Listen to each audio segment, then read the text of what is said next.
Vamos a hablar con nuestros invitados de la actualidad política, económica y social que afecta a los españoles. Estamos en España, tiempos difíciles.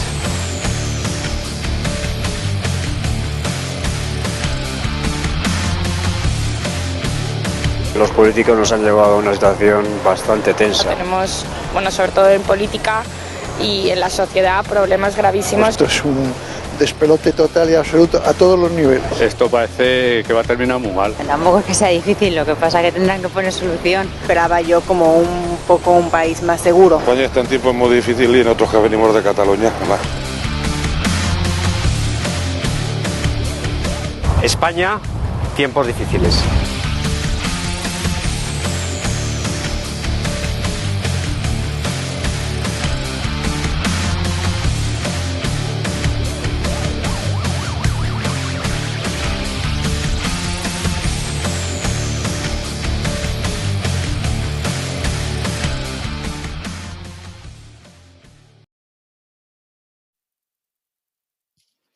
Muy buenas noches, muchísimas gracias por estar con nosotros en España, tiempos difíciles.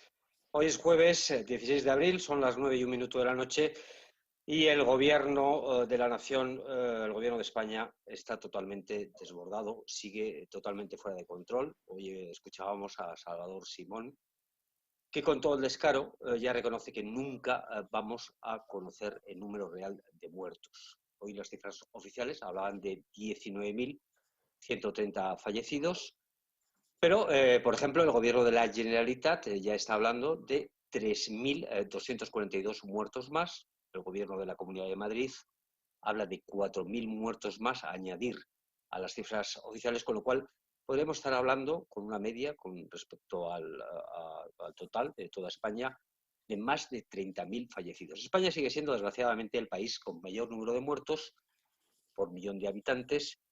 Y aquí, de momento, no voy a decir que vaya a dimitir nadie, es que ni siquiera admiten ningún error, ninguna culpa, ni el más menor gesto de autocrítica. El gobierno, eso sí, les vemos muy concentrados en hacer propaganda, en regar de millones los medios de comunicación, en preparar estrategias. Por ejemplo, Iván Redondo, el gran estratega de Pedro Sánchez, pues se dedica ya incluso a desempolvar viejas eslóganes que utilizaba, pero literal, cuando servía al Partido Popular. Bueno, pues hoy aquí en España, tiempos difíciles, nos queremos dedicar a los más débiles, a los más vulnerables, los que peor han llevado la crisis del coronavirus. Hablo de la gente mayor, los que están sufriendo en nuestras residencias.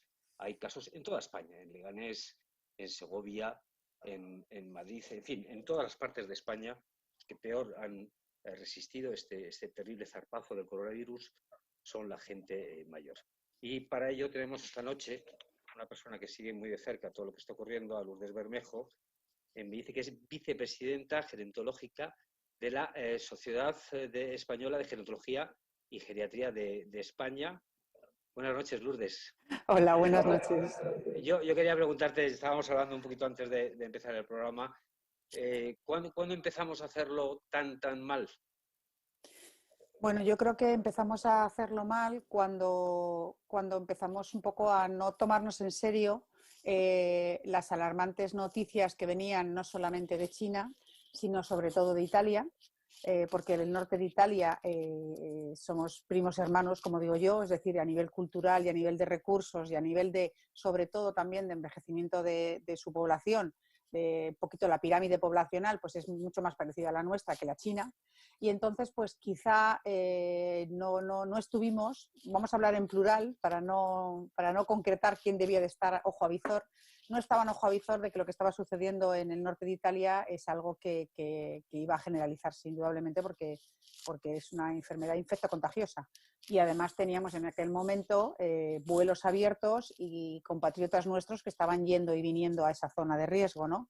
Por lo tanto, era previsible absolutamente que eso se propagara. De hecho, teníamos ya el primer caso en La Gomera de unos ciudadanos alemanes que los aislamos allí, ¿no? Quiero recordar que fue en el hospital de San Sebastián de la Gomera, ¿no? Y eso fue, si no mal no recuerdo, como por finales de enero o primeros de febrero. La verdad es que ahora mismo ya las fechas ya me hago un poco de lío, pero sí recuerdo que fue relativamente pronto, ¿no? Entonces yo creo que lo primero que no hicimos bien fue tomarnos en serio algo que era previsible que pudiera suceder, que era, bueno, ver qué estaba pasando en el país vecino de Italia, que es muy vecino nuestro, y haber empezado a tomar decisiones en aquel momento. Incluso, estábamos hablando antes, se tomaron decisiones, pero no fueron decisiones drásticas. Por ejemplo, el hecho de ya suspender las clases, los colegios, eso motivó que muchos niños se quedaran sin clase, esos niños no había quien les atendiera, los papás teníamos que ir a trabajar y los niños se quedaron, muchos de ellos, al cuidado de sus abuelitos. No sé, es que son tantos errores los que...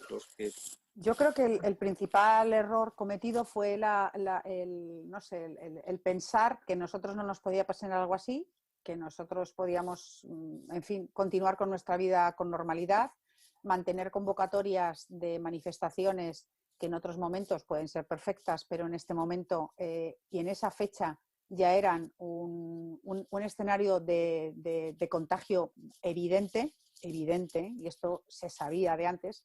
Yo tengo la mala costumbre de dormir mal y de escuchar mucho la BBC News y todas las mañanas pues la oigo, ¿no? Y había noticias en la BBC News sobre este tema con retransmisiones en todo el mundo y con informantes importantes, ¿no? De directores de investigación de institutos, directores de hospitales, etcétera, ¿no?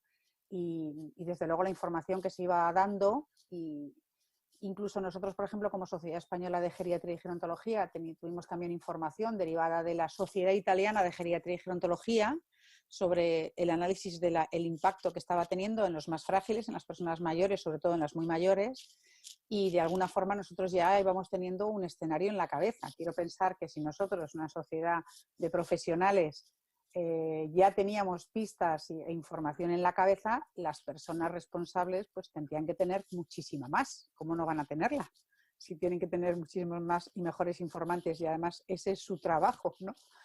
Entonces, bueno, yo creo que pensamos seguramente haber actuado mucho más rápido al principio y mucho más drásticamente, y es un poco lo que también comentaba yo, que cuando se toman medidas de aislamiento, luego pues se cumplen o no se cumplen, ¿no? Tardamos un poco en que las personas cumplieran con ciertas cosas, ¿no? Con ciertas condiciones que nos habíamos puesto, ¿no? O que me recuerdo que el primer fin de semana que la gente no saliera a su segundo lugar de segunda vivienda, ¿no? Y miles de españoles se trasladaron a las costas y a otros lugares, ¿no?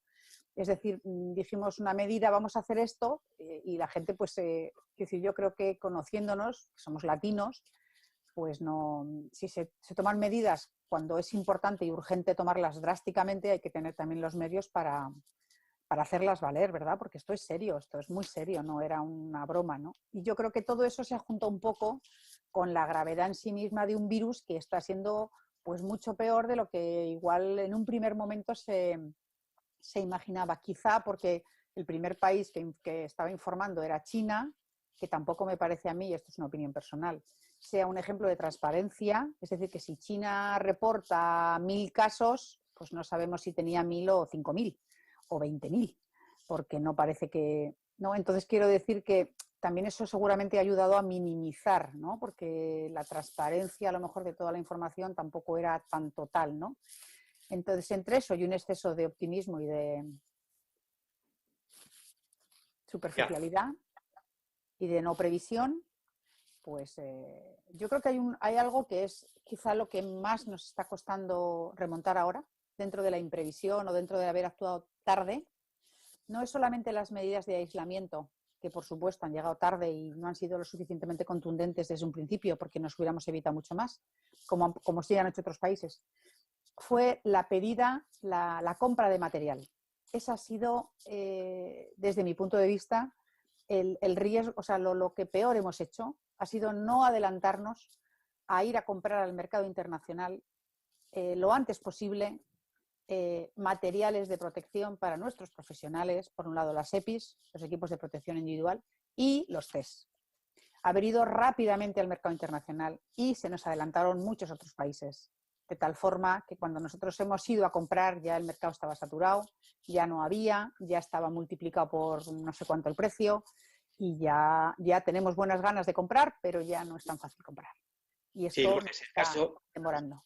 sí, perdona, Lourdes, te comentaba que el caso, por ejemplo, de las residencias, hay en algunas se han visto escenas dantescas en algunos momentos en Leganés, creo que en una sola residencia más de 40 muertos, e incluso los servicios funerarios no daban abasto, tenía que acudir el ejército. A ¿Cómo ver, se Fran, influye? esto es, quiero decir, este virus es muy malo y este virus es muy contagiable.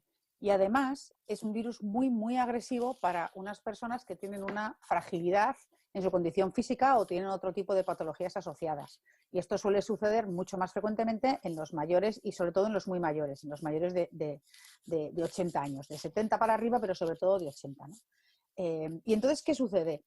Que ya sabíamos que las residencias de personas mayores eran lugares de especial riesgo, primero, por las condiciones de las personas que viven allí, dos, que la mayoría de ellas necesitan apoyos y cuidados físicos para su higiene, para su alimentación. Por lo tanto, el contacto directo es total, no puedes atender a una persona a 2 metros porque necesitas tocarla para poder ayudarla.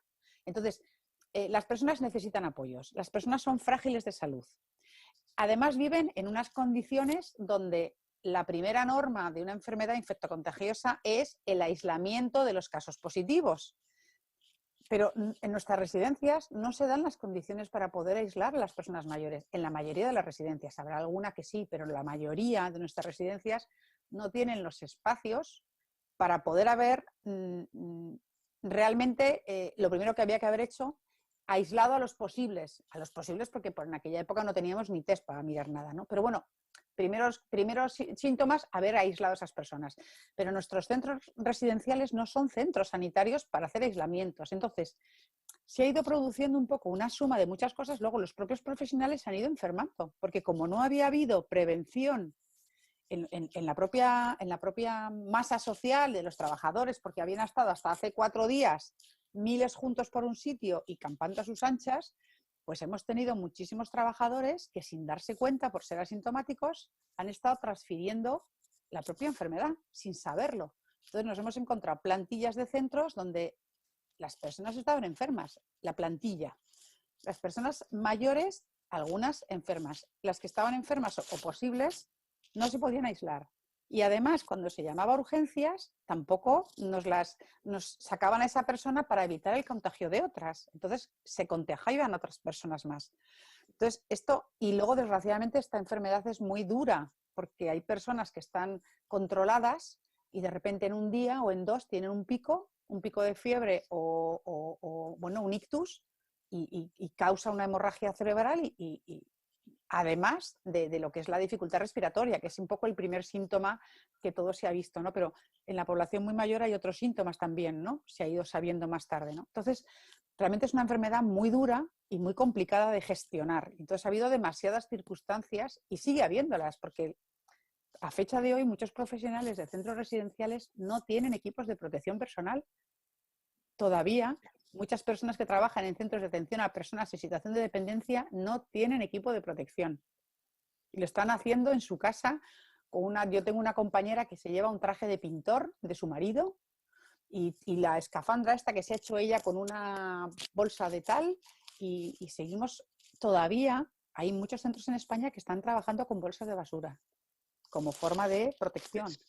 Excelente. Bueno, es una tormenta perfecta de despropósitos, pero bueno, vamos a hacer un ejercicio de contención en la denuncia y en llamar miserables a los responsables de que todo esto haya ocurrido para, bueno, centrarnos, porque seguro que Lourdes, tú tienes muchos consejos, porque tenemos muchos padres, muchos abuelos que están en sus casas, no estoy hablando de residencias, y yo creo que hay unos consejos muy, muy valiosos de nutrición, etcétera, que seguro que tú nos vas a comentar. Bueno, a ver, yo antes de pasar a algunos consejos, me gustaría decir que, bueno, que la verdad es que la situación es muy desigual en todo el territorio español, que hay comunidades, entornos, territorios donde se está mejorando, o sea, donde se gestionó mucho mejor desde el principio y no ha sido tan grave, en otros fue más rápido y la gestión fue peor, pero es verdad que se está mejorando porque están llegando ya los test, ya se están haciendo los test primero a los propios trabajadores y a las propias personas mayores, que era lo que pedíamos desde la sociedad nuestra, ¿no?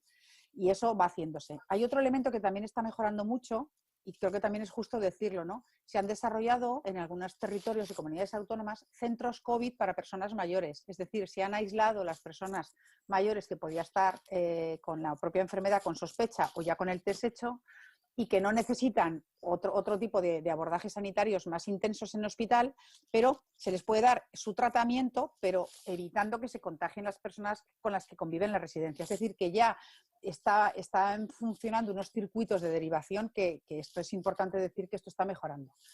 ¿Qué me gustaría a mí comentar en relación a cómo llevar esto? A mí hay una cosa que me preocupa y de la que no estamos hablando, y es cómo sufren las personas mayores, aparte de las personas fallecidas, que son una barbaridad y es un horror, pero todas las personas que están, por ejemplo, en centros residenciales y que no están enfermas, lo que tienen es un miedo, una soledad y una tristeza terrorífica, porque todas las personas con las que se relacionan llevan bata, llevan escafandra, no les ven la cara. Hay muchas personas, de estas personas que están conviviendo aquí, que tienen una situación de deterioro cognitivo y entonces no identifican que es una persona porque de repente ya no conocen, ¿no? Entonces, lo que sí es muy importante es que todos los familiares tengan una política, una actuación muy, muy activa de estar al máximo en contacto con las personas que viven en las residencias, ¿no? Si las residencias han habilitado canales para comunicarse por tablet, por teléfono, por WhatsApp, que lo utilicen. Si no lo han habilitado suficientemente, que vayan ellos a ofrecer sus materiales a ponerlos a disposición de las residencias. Es decir, tenemos que conseguir que las personas que están confinadas en las residencias les merezca la pena seguir sobreviviendo y seguir luchando por su vida, ¿no? Y esto hay un componente emocional muy importante que tenemos todas las personas, seamos hijos, padres, hermanos, nietos, y yo creo que es una cruzada que tenemos que trabajar todos los ciudadanos y no conformarnos con lo que nos digan en la residencia. No, tenemos nosotros que luchar por el bienestar emocional y psicológico de las personas mayores, además de su salud, de las personas que son más responsables. Esto es un tema importante para los que están, que es un poco un derecho, un deber de todos, ¿no? Nos preocupan también las personas mayores que están en la comunidad. Hay muchos matrimonios mayores solos, hay personas mayores que ya vivían solas y ahora están solísimas bueno, hay entornos, comunidades, lugares donde hay mucha solidaridad vecinal, donde hay vecinos que ayudan a otros vecinos, pero hay otros que no. Y nos hemos dado cuenta monitorizando y llamando a personas que conocemos, ¿no?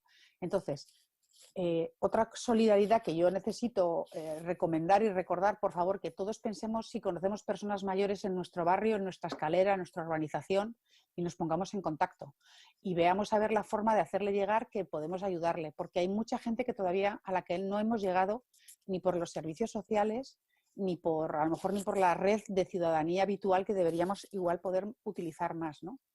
Y luego, por supuesto, lo que son los familiares, programarnos reuniones, llamadas, estar en contacto con nuestros familiares mayores que están lejos, ¿no? Yo tengo a mi madre a 500 kilómetros y la llamo todos los días varias veces, ¿no? Y todo es poco, ¿no?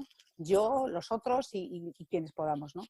Y para las personas que viven solas, que tengan rutinas, que se cuiden, que no estén todo el rato viendo la televisión, que se ocupen en hacer manualidades, en hacer tareas de la casa, en hacer cosas que les gustan, en ver programas culturales, en leer, que hagan cosas que les mantengan activos, pero que no nos obsesionemos, que salgamos algún rato de esta burbuja horrible en la que estamos, ¿no? Que intenten dormir bien, que salgan a las 8 a aplaudir, en fin, que se ocupen más y se intenten preocupar menos y pidan ayuda a sus familiares, a sus amigos, a sus vecinos, a quien hay muchísimas iniciativas voluntarias de teléfonos de apoyo por medio de muchas redes, que las utilicen y, bueno, que comamos bien, por supuesto. No voy a entrar yo en consejos más sanitarios clínicos, que no sea la lógica de comer bien, como todos hemos sabido, además de desinfectar todo lo que nos llega de fuera, que todos sabemos cómo tenemos que desinfectar las compras que nos traen o que les traen a las personas mayores, ¿no? Como tenemos que estar con nuestro spray, preparado con agua y un poquito de lejía, desinfectando todo, nuestras manos súper frecuentemente, en fin, bueno, todas estas cosas que yo creo que ya todo el mundo sabe, ¿no? Pero que no podemos bajar la guardia nada, ¿no? Pues muchísimas gracias, Lourdes, por tus consejos, que hemos tomado buena nota. Lourdes Bermejo, vicepresidenta, lo voy a decir bien, gerontología de la Sociedad Española de Geriatría y Gerontología de España. Cuídate mucho. Bueno, Seguro cuidaros que vosotros y sobre todo, por favor, cuidar todos a las personas mayores que queréis y que tenéis cerca, porque se lo merecen. sí, sí, tienes razón. Bueno, pues quienes han seguido desde hace ya unos días estos consejos que nos comentaba Lourdes, son miles de voluntarios en toda España. Nosotros tenemos hoy a Jesús García Muñoz. ¿Qué tal? ¿Cómo estás? Buenas noches, Fran, ¿cómo estás? Sí, me oye. Jesús García Muñoz, creo que es el vicepresidente del Club de Rugby de Alcobendas. Bueno, colaboro con la directiva y con el primer equipo en labores de delegado durante la temporada, pero como la temporada está en suspenso, pues ahora intentamos dedicarnos a todo lo que se pueda. Bueno, pues estos angelitos del rugby, que el más menudo pues no te baja de 90 kilos, tienen mucha sensibilidad, créanme ustedes, porque cuéntame, ¿qué hacéis vosotros? Bueno, pues desde que se suspendió la liga, en el rugby siempre hemos tenido unos valores y desde el Club Alcobendas Rugby, colaborador con nuestros patrocinadores, con Lexus, con sus coches, pues nos hemos puesto en contacto con diferentes organismos y con diferentes fundaciones y la verdad es que no paramos de 2-3 veces a la semana a hacer acciones solidarias, junto con nuestros partners de todo tipo, absolutamente de todo tipo. Sí, porque Jesús, creo que además de llevarles alimentos, que siempre está muy bien, creo que también les lleváis cosas incluso más importantes que puede ser una barra de pan o un cocido, ¿no? Les lleváis plantas, ¿no? Cuéntanos que creo que cómo lo agradecían, ¿no? Los abuelitos. Sí, y realizamos una acción directa en la cual, pues a través de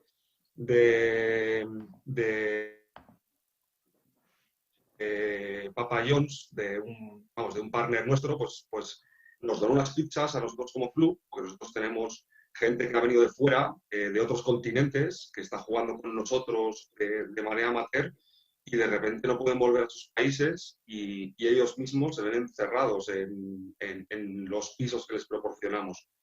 Y de ellos, gracias a los valores del rugby, surge el decir, somos los necesitados, pero vamos a ayudar. Entonces, bueno, pues se habla con diferentes partners, nos donan pizzas a nosotros y nosotros decidimos donarlas a Protección Civil de nuestra ciudad, de Alcobendas, y a la Policía Municipal. Algo que fue pues muy bonito. Pero más adelante hablamos con una conocida floristería de Alcobendas, nos dona plantas y... Sí, los peñotes. Vamos a decir las marcas porque, mira, oye... Me parece correcto. Intentaba ser discreto, pero fantástico, porque los peñotes se portaban fenomenal. Y donamos pues, decenas de plantas preciosas, de hortensias y de flores de temporada a la residencia de mayores de Valdeluz, de Orpea, y fue muy emocionante ver cómo la directora, las enfermeras se emocionaban cuando las entregábamos las plantas. Y todo eso dentro de nuestros coches Lexus, con nuestros jugadores del primer equipo, que ya te digo que son argentinos, chilenos, samoanos, tenemos gente de todos los continentes jugando con nosotros y fue algo muy emocionante. Y luego hemos seguido trabajando con la organización actesolidario.com, donde se buscan solidarios y en colaboración con Altius a las personas más necesitadas se las hace llegar alimentos. Y desde esta semana, gracias a la Fundación Numa y a Family Meals, han cogido el obrador de Pastelerías Mallorca y están trabajando con cocineros voluntarios recibiendo materias primas y elaborando platos de cocina para servir a familias necesitadas, que por desgracia cada vez hay más.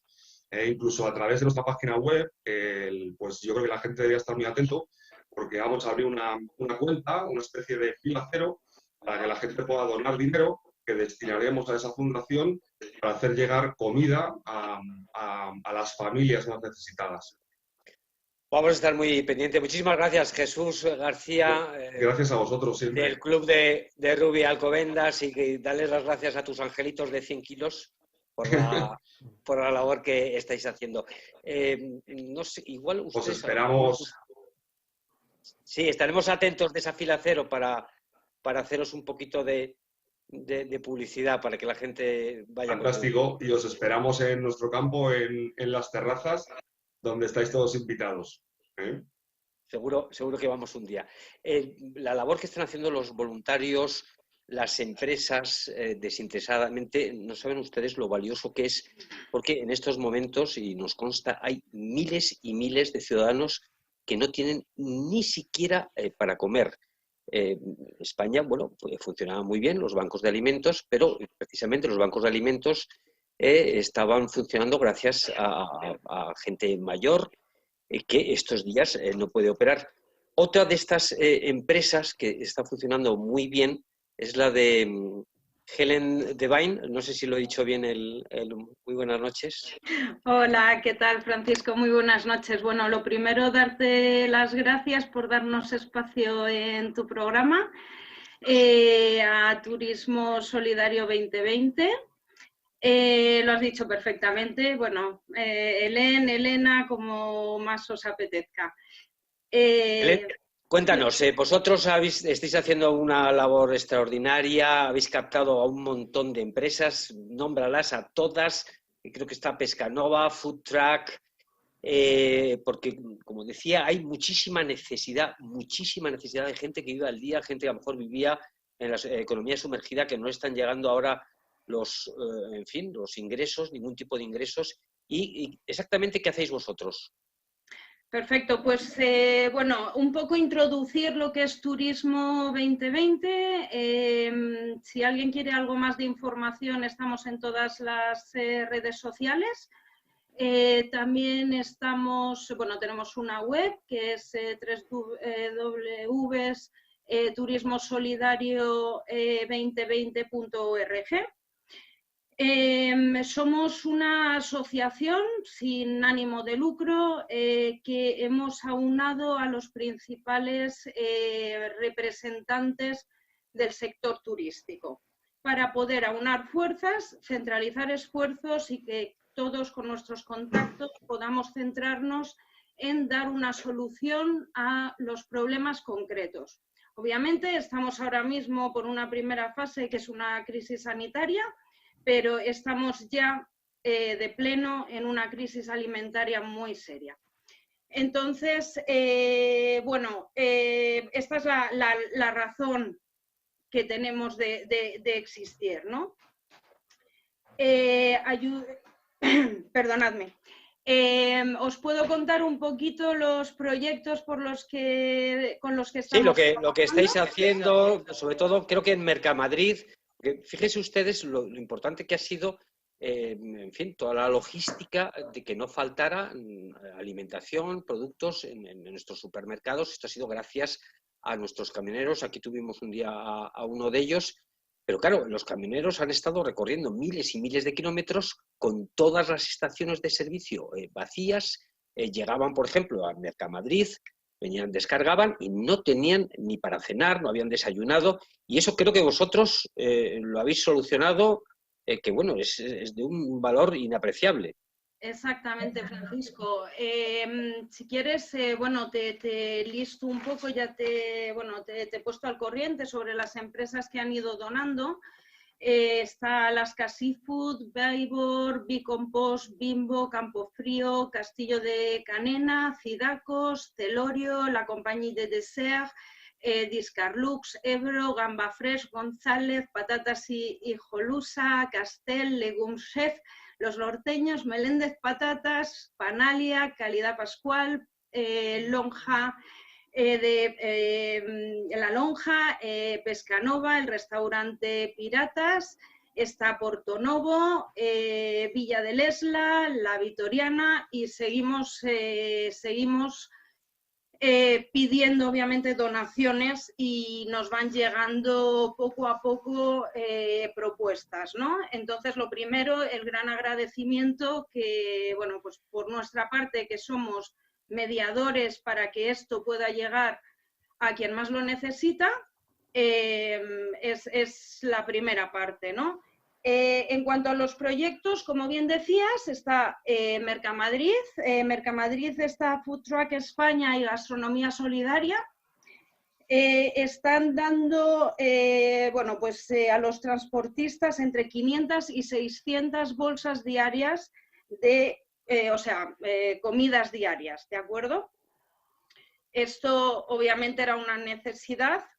Como bien has comentado, que creo que lo están agradeciendo bastante, como he podido ver ya en medios de comunicación, y que al final son ellos quienes están consiguiendo que todos tengamos los suministros para comer todos los días, ¿no? Por otra parte, estamos colaborando también con CESAL. CESAL, colaboramos con ellos aportando alimentos que nos van donando. CESAL lo que hace es quincenalmente ofrece a unas 300 familias, lo que vienen a ser 1.300 personas, una caja con alimentos y bienes de primera necesidad. Luego, otro proyecto, porque bueno, está CIRE también en esta asociación, que es la Asociación de Cocineros y Reposteros, y son socios de Turismo Solidario 2020. ACIRE está en exactamente 5 proyectos. Entonces, voy a intentar explicaros brevemente cada uno y daros un... No, sí, es básicamente, es que nos quedamos sin tiempo, es un poco señalar, ponernos de ejemplo, como hemos visto con Jesús, a la sociedad civil, a las empresas privadas, esas que tanto persigue y acusa siempre el gobierno, al final son esta sociedad civil, sois vosotros, con vuestras caras, lo que estáis contando, los que sacan las castañas del fuego. Pues si tenemos que esperar a que el gobierno o los políticos nos solucionen los problemas, pues la verdad es que lo tenemos claro y la prueba es lo que estamos viendo. Muchísimas gracias, Helen, por vuestra labor. Vamos a estar muy pendientes de todos los proyectos que hacéis y la próxima semana seguro que tenemos oportunidad de verlos. Muchísimas gracias. Bueno, esto es lo bueno, la cara A del disco, pero esto no es cantar en los balcones, ni todas las cosas son buenas, porque vemos lo mejor de las personas, pero también hay lo peor. Y lo peor lo está viendo Jaime. Buenas noches, lleva una sociedad de desocupación ilegal. ¿Qué tal? ¿Cómo estás? Vaya, parece que ahora hemos perdido la conexión con Jaime. Enseguida la recuperamos. Veo también a Pablo Barrón desde Galicia, que estaba... Hola, Francisco, buenas noches. Esta noche te están llamando Francisco, nos tenemos que poner serios. Sí, porque a mí cuando me llaman... Yo no sé si hemos recuperado la conexión con Jaime. No tenemos el audio de Jaime. Yo creo que no tiene activado el micrófono. Ha llegado un poquito más tarde y no hemos podido hacer las pruebas. No se preocupe. Yo le oigo, yo le oigo. Te está saludando. Bueno, pues debo ser yo el único que no le oye. Sí, yo le oigo. Te está saludando, Fran. Si me oyes a mí... Jaime, bueno... No sé si me estás escuchando estaba comentando que la cara A la hemos visto, pero hay una cara B oscura de gente que se aprovecha de estos momentos, se aprovecha también de la ambigüedad en normas que estamos viendo del gobierno con el tema de la propiedad privada. ¿Qué está ocurriendo?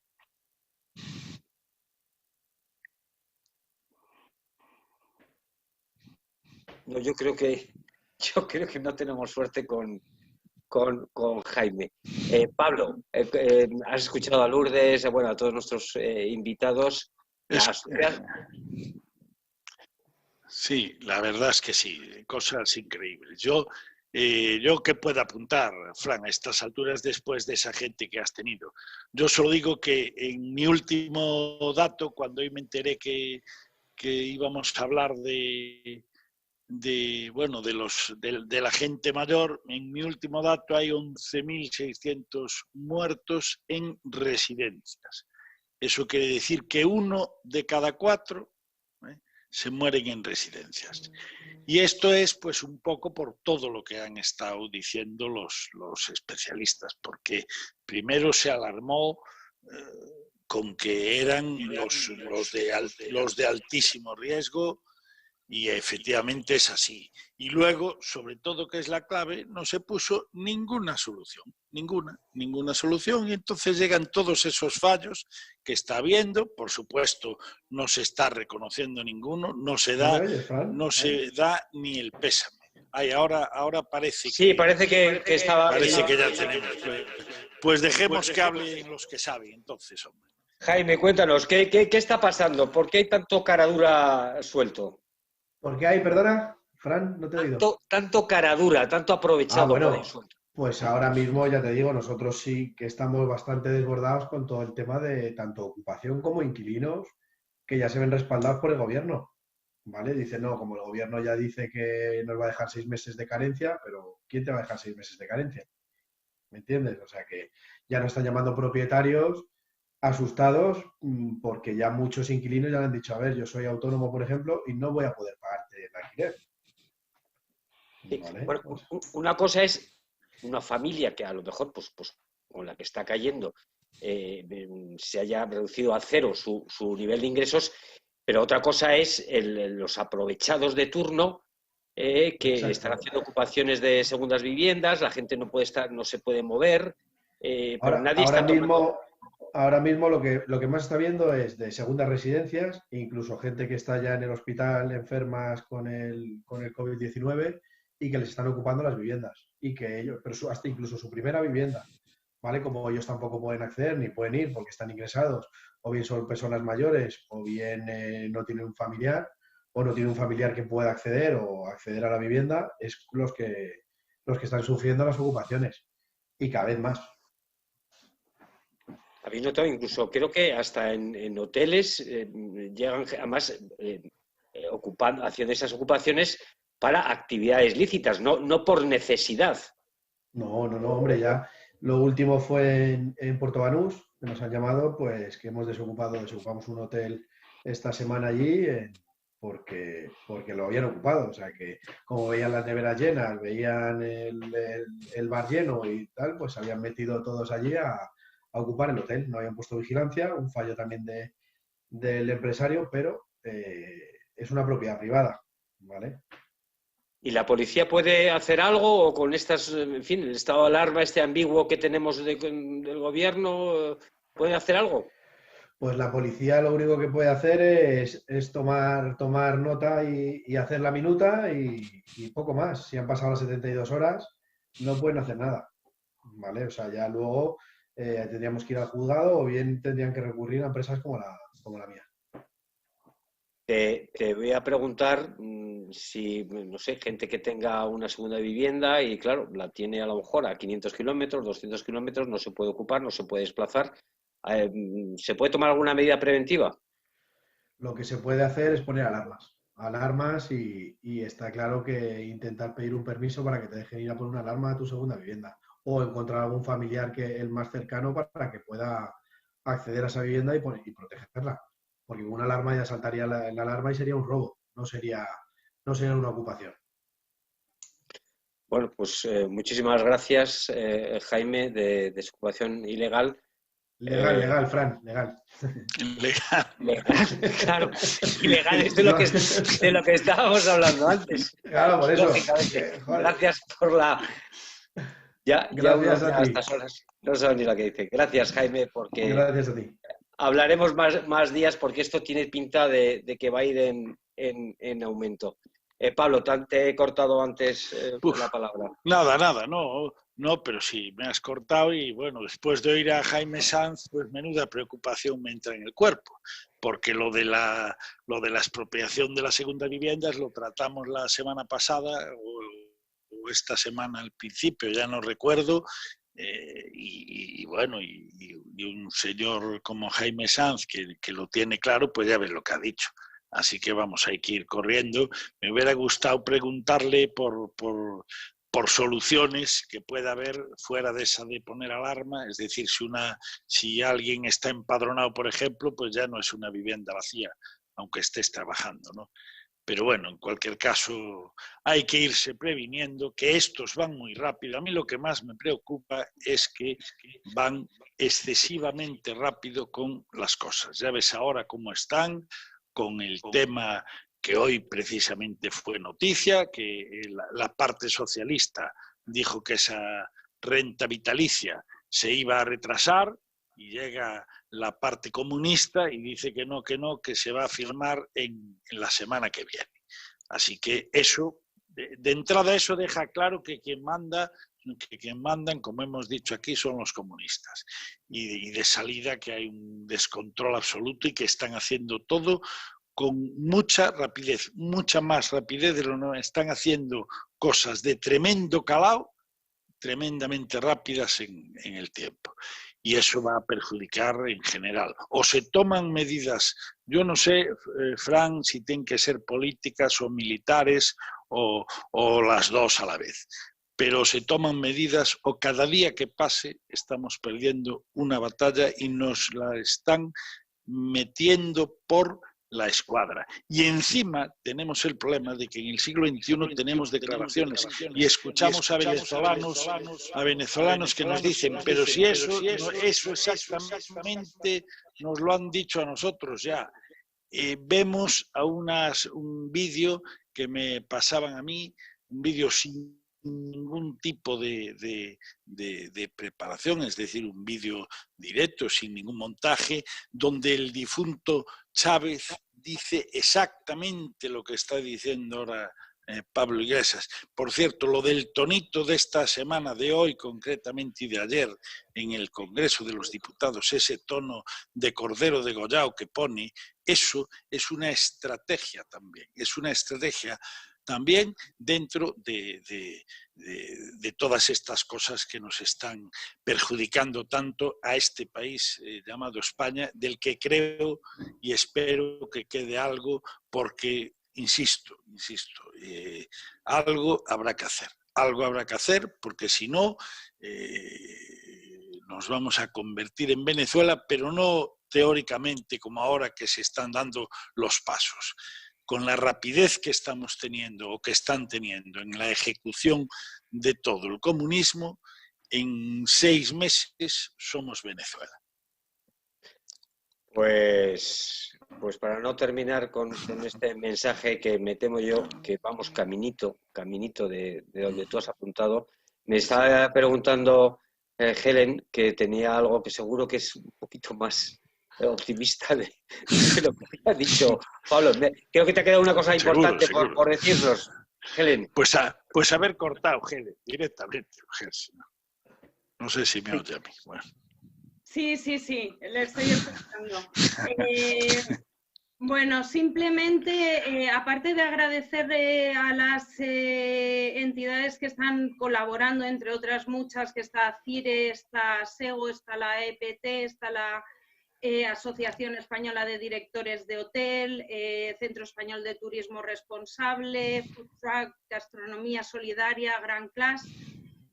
También quería comentar alguna anécdota que creo que es la parte más humana que estamos viviendo, ¿no? Sí. El otro día nos contactó una familia, son 3 personas y la hija tiene una parálisis cerebral. Se han puesto en contacto con asuntos sociales y hoy mismo hemos sido capaz de poderles entregar a través de uno de nuestras furgonetas una caja con alimentos y la verdad ha sido muy emocionante porque han quedado sumamente agradecidos con esto. Y ya por último y por terminar con un pequeño apunte, hay algo que ha salido público ya por parte del Atlético de Madrid y es que estamos en negociaciones para abrir las cocinas que tienen en el Wanda Metropolitano. Estamos hablando que tienen una capacidad para que podamos sacar 60.000 comidas diarias. Obviamente esto en la crisis alimentaria en la que estamos es vital, con lo cual esperamos en los próximos días poder reconfirmar esta información que ya, como he dicho, ya ha publicado el Atlético de Madrid, ya lo han hecho oficial y que bueno, que podamos llegar a cuanta más gente mejor. Pues muchísimas gracias, muy buenísima noticia. Yo no soy del Atleti, soy del Madrid, pero en este caso sí que soy atlético. Y muchísimas gracias, Jaime, de Desocupación Legal, porque hacéis una labor extraordinaria que no siempre se explica bien en medios de comunicación, en la mayoría de medios de comunicación que os ven de otra manera, pero lo único que hace en este tipo de empresas es defender la propiedad privada de mucha gente que no son ni millonarios ni multimillonarios, no es gente que a lo mejor vive de una renta que les tiene un piso de sus ahorros y que si no tienen ese ingreso, pues tampoco tienen nada. Y esto lo hace gente como vosotros, Jaime, pero veo, y ya despedimos con Pablo, que la propiedad privada cada vez va a ser menos privada, ¿no? Exacto, exacto. Y a Helen, pues decirle que a ella y a gente como ella habría que ponerle calles en sus ciudades, pero yo lo que estoy deseando todavía es que antes de que acabe esta crisis y este encierro necesario en casa, sea eso que dicen que lo hace el Atlético de Madrid, que lo hace Amancio Ortega, que lo hace la Fundación del Santander.